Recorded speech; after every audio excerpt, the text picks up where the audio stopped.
We have about 400 VFX shots in the movie. Very few are shots that we created like CG environment or whatever. A lot of those were stuff that was shot and designed to feel pretty real. Action! I wanted it to be near future so that it was far enough to where we could do a couple of fun things, but not so far ahead to where we couldn't have a very grounded world that you recognized. Ryan's pretty big on trying to make it real. You can either say, okay, everybody in the future is flying around in hover cars and they're all wearing turtlenecks and they've got a swatch of color across here, or you can say it's kind of representative of nothing's new except that has been forgotten, so it all looks pretty much the same. It's a future where things didn't go so well. It's sort of like the stock market crash of 2008, 2009 just kept going. It's like being in Havana, Cuba. Everybody's driving a 1958 Ford with used parts and old fender parts and all that. You can see that the cars are old cars that have been retrofitted to have some kind of rebreather and or solar thing. It's not a sparkling futuristic solution. In the liquor store in the movie, you see that they sell the solar panels on an impulse buy rack.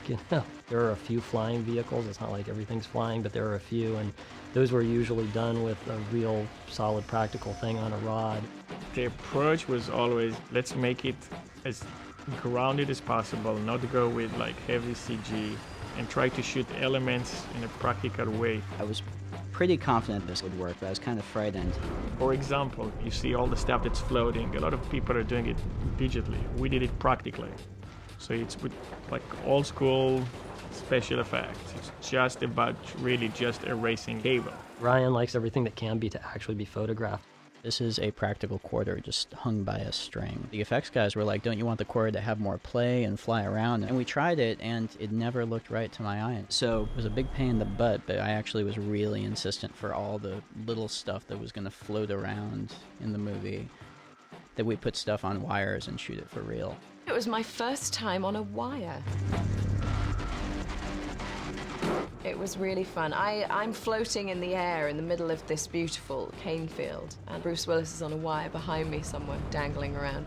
I didn't really want to come down. It was just amazing being up there.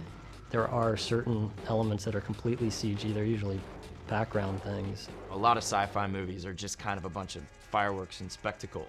The digital effects that work best are the ones that are well placed amongst real things. So basically, all the city stuff where it's big, vast landscapes, but it looks otherworldly, or the cities are burning or on fire, they're digital matte paintings. The description that Rian likes to use is theatrical realism, which is sources based on something realistic, but theatrically heightened. Action! Ryan's really good at telling a story that feels real. Rian is the one who is responsible for how great the film is. It was a pretty phenomenal thing to see come to life.